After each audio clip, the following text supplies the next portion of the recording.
Yes, thank you. Usually when I show up in a city, people are running away from me. So I'm glad that you're all here.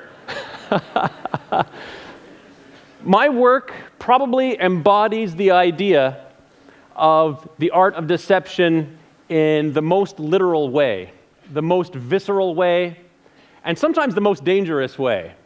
And I live my life and through my work following a couple of philosophies. Number one, that the meaning of life is whatever we decide it to be, and that if you want something you've never had before, you must do things you have never done before.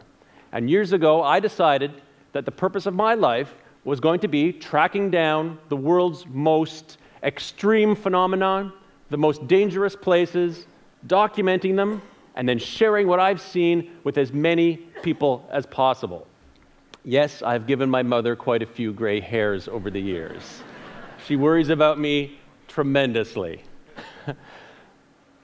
Hurricanes, tornadoes, ice storms, blizzards, sandstorms, they are all on the menu for me. I even managed to convince my wife to have our wedding on the side of an exploding volcano.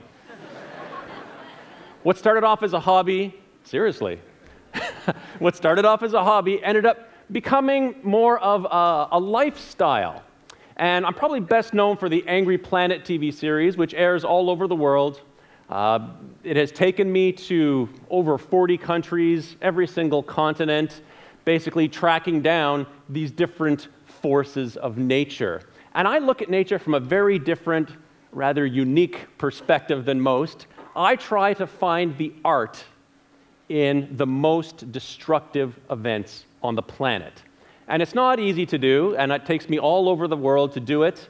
And my obsession with severe weather started with tornadoes. And many, many years ago, for about 15 years ago, I started chasing tornadoes, and they are very difficult to find. The central United States, Tornado Alley, gets between 800 to 1,200 tornadoes every single year. That's more than anywhere else in the world. And trying to find them is like trying to find a needle in a haystack while the haystack is moving at 80 kilometers an hour and destroys everything in its path. So I have to get into position where I can see the tornado but not be in the path of the tornado. And they are these amazing, swirling sculptures of nothing more than air and water vapor. And the storms that produce these tornadoes can be twice the height of Mount Everest, concentrating all of its energy on a single point that's grinding up a farmer's field. And when you see them moving across the plains, it looks like an alien ship has come down and is coming straight for you, like a scene out of Independence Day. And yes, indeed, there is some danger involved, of course. I am very happy to say I have never broken a single bone or had any serious injuries of any kind in all of my adventures. The tornadoes themselves, they don't even look like they should be real. It's this very, very surreal sculpture of air, like I mentioned before, and nature itself does not create art. There is no art in nature. Everything has a purpose. The storms are formed because of the atmosphere trying to balance out areas of high and low pressure. Earthquakes form because you have these tectonic plates that are pushing against each other very slowly on a geological scale. Even the feathers on a peacock are not artistic. They are there for a very specific biological reason, to attract a mate. So art is something that we create. We decide what is art.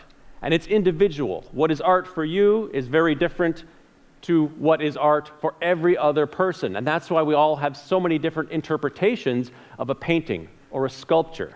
And I see art everywhere in nature, but nature itself does not produce the art. It is us who decide that the art is there.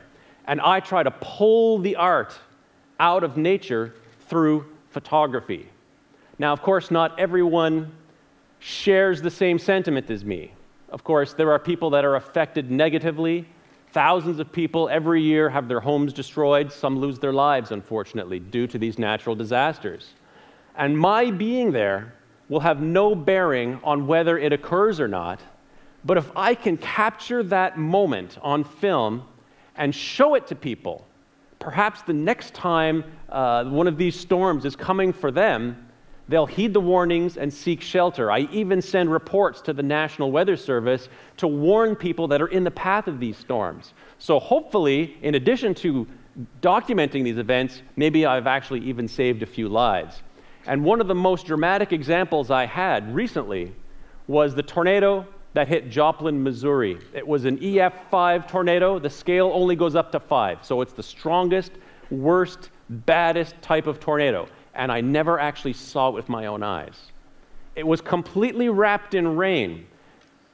Hail and rain will move around the tornado, and it forms like the bars of a cage, and we call it the bear's cage because there's an angry bear that's in there that wants to get at you if you get too close.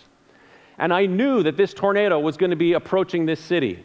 It was my birthday of all days, and I had with me a group of people that I was taking on a storm chasing trip. I was guiding them, and I'm driving the lead vehicle, and I knew that we were getting very close.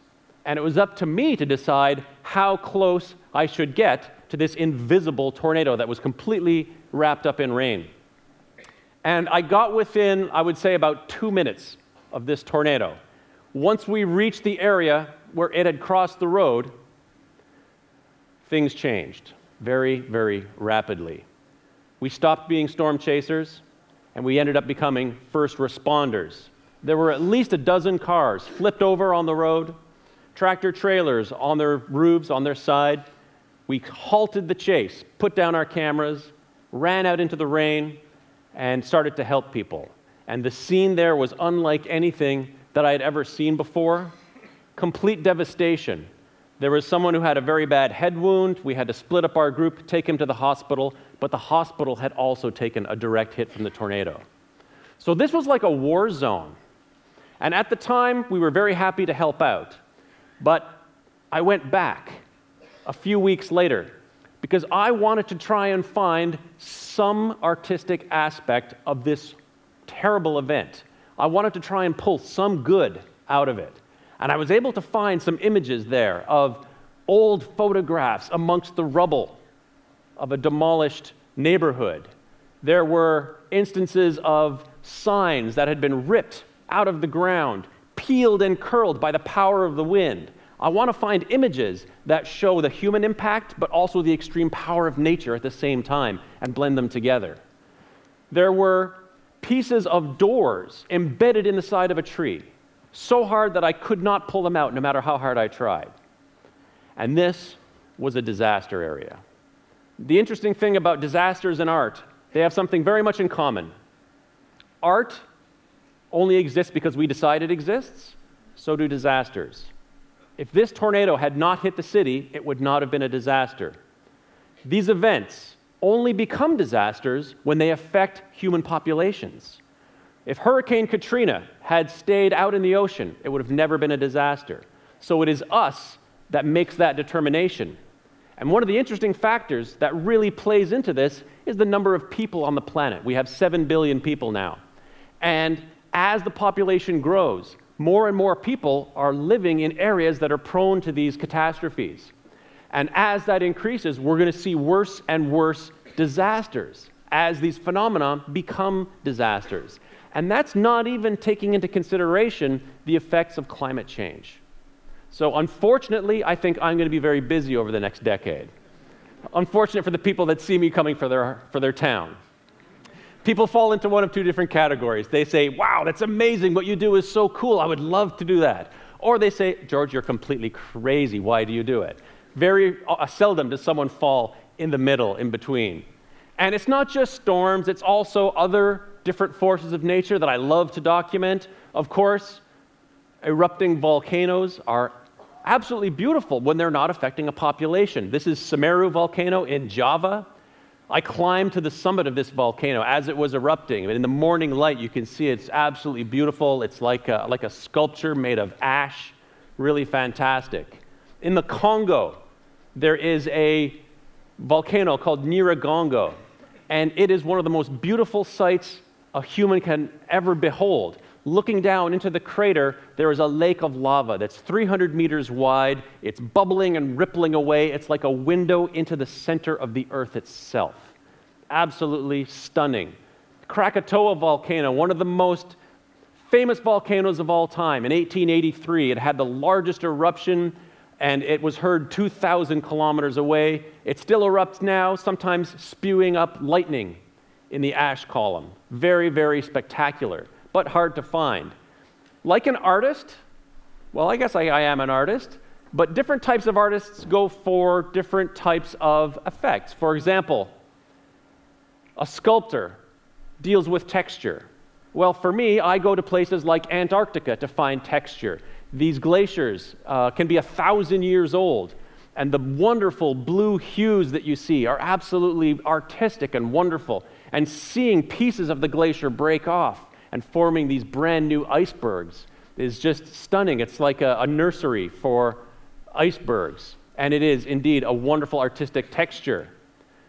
Symmetry and pattern is also common in artwork, and I find it in places that have been, for example, covered in 50 centimeters of snow that have fallen overnight. Those are cars, by the way, under there. I don't know which one is mine, but it's under there somewhere. The pastel colors of the Sahara Desert blowing around in these wonderful sandstorms are just something that transcends just reality. And it's interesting because the weather transcends all aspects of our lives. It is the thing that affects every aspect, from what we wear to how we build our homes to what kind of car we drive. So it really is a driving force in our lives. Sometimes, of course, at its most extreme, it becomes a five senses event. Flying in a helicopter over top of towering forest fires was something that's very difficult to describe in a photograph, because you're smelling the smoke, you're feeling the heat, you're tasting it, you're hearing the sound of the fire, and it really is something that artistically is difficult to convey fully. Sometimes the things that I encounter only last less than a second. Lightning can burn 5 times hotter than the surface of the sun and can be 100 million volts, all happening in the flash of a second. And trying to capture that on camera is an extremely difficult thing, but very rewarding, because it's the cloud and the electrical charge that actually creates the pattern of light. I never know exactly what it's going to look like until after the photograph is done. Of course, there is danger involved in what I do, getting hit by giant waves and hurricanes. There's just so many things that I have to worry about when I go to work. But we are so separated from nature. We get up in our air-conditioned homes. We go in our air-conditioned cars. We drive to our air-conditioned office. When was the last time you physically touched a tree? We have such a disconnect right now, and people say to me all the time, well, what's it like being man versus nature? Well, I don't look at it that way at all. Mankind is as much a part of nature as any tree, any bird, any fish in the ocean. We have to learn our place in nature by accepting the fact that we are indeed a part of it as much as anything else that is in nature. And I really learned this lesson when I was in India. I was there during the monsoon season, and there were children playing in the floodwaters. Their entire neighborhood had been flooded out, and they were having fun. They were looking forward to this weather because they could take out their homemade styrofoam boat and paddle around through their neighborhood. And they invited me to come out and join them.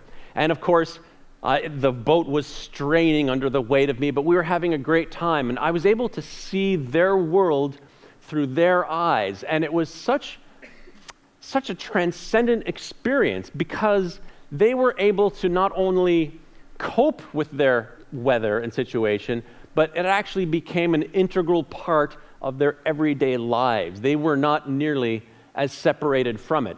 And as much as I go into these dangerous situations and try and capture these things, I find it as important for me to share what I have seen with the world, because I feel like I have an obligation. I have luckily been able to experience things that most people either won't be able to or certainly don't want to. And by sharing it with the world, I feel that I can at least show people how bad can really be.